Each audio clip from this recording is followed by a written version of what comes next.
किसान साथियों नमस्कार। स्वागत है आप सभी का आपके अपने YouTube चैनल एग्रोनॉमी इंडिया में। किसान साथियों, आज का ये वीडियो बहुत ही महत्वपूर्ण है क्योंकि आज की इस वीडियो में मैं आपको बताने वाला हूँ धान में मोथा घास को कैसे ख़त्म करें और किन दवाओं का हमें इस्तेमाल करना चाहिए और कितनी मात्रा में हमें इस्तेमाल करना चाहिए।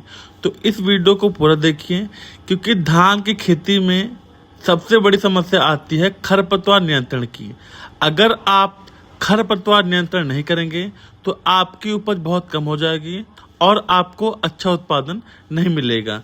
तो आज मैं आपको बताऊंगा कि धान की खेती में खरपतवार प्रबंधन और मुख्यतः मोथा घास का प्रबंधन कैसे करें। बहुत सारे किसान भाई इस समय या तो धान की सीधी बिजाई कर रहे हैं या फिर रुपाई कर रहे हैं। अब किसान खेतों में तेजी से बढ़ती घास और मोथा जैसी खरपतवार की समस्या से परेशान हैं। ऐसे में पंजाब कृषि विश्वविद्यालय ने किसानों के लिए बेहद आसान और काम की जानकारी दी है।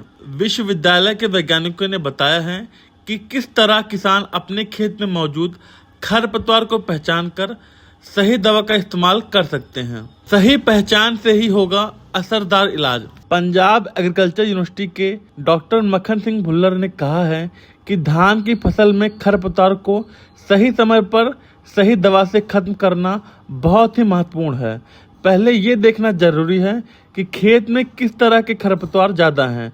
इसके बाद ही दवाई का सही छिड़काव करने से हमें अच्छा असर देखने को मिल सकता है। अब मैं आपको दवाइयों के नाम बताऊंगा जिसका प्रयोग करके आप अपने धान में खरपतवार प्रबंधन अच्छे से कर सकते हैं।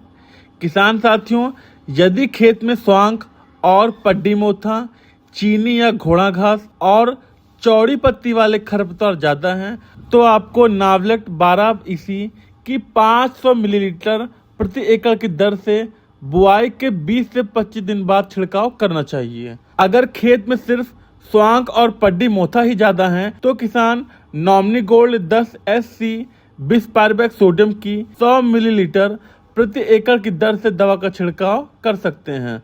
अगर खेत में मधाना, चीनी घास, चिरी घास और तकरी घास जैसे खरपतवार हैं तो राइस्टार 6.7 EC की 400 मिलीलीटर प्रति एकड़ की दर से बुआई के बाद छिड़काव कर सकते हैं। अब मैं आपको बताऊंगा कि आपको कब और कैसे दवा का छिड़काव करना चाहिए। वैज्ञानिकों ने बताया कि दवा का छिड़काव तब करें जब खरपतवार 2 से 4 पत्तियों की अवस्था में हो। अगर खरपतवार ज्यादा बड़े हो जाते हैं तो दवा का असर कम हो जाता है और फसल को नुकसान हो सकता है। किसान साथियों, मैं आपको बताना चाहूंगा कि बिना सलाह के 2 दवाइयों को आपस में ना मिलाएं। किसान भाई बिना किसी सलाह के 2 या 2 से अधिक दवाइयों को मिलाकर छिड़काव कर देते हैं जो कि नुकसानदायक होता है।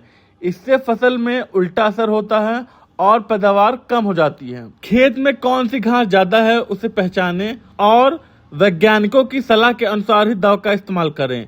इससे आपकी लागत भी बचेगी और फसल भी अच्छी होगी। किसान साथियों, कुछ सलाह मैं आपको देना चाहूंगा।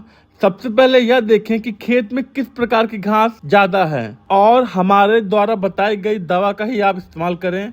सही मात्रा और सही समय का ध्यान दें। बिना सलाह के दवाइयों को न मिलाएं। सही समय पर छिड़काव करें जिससे फसल सुरक्षित रहे और आपको अच्छा उत्पादन प्राप्त हो सके। तो किसान साथियों, आशा करता हूँ कि आपको वीडियो पसंद आया होगा। अगर जानकारी अच्छी लगी हो तो हमारे चैनल एग्रोनॉमी इंडिया को सब्सक्राइब कीजिए। मिलते हैं अगले वीडियो में एक नई जानकारी के साथ। तब तक के लिए नमस्कार, धन्यवाद। जय जवान जय किसान।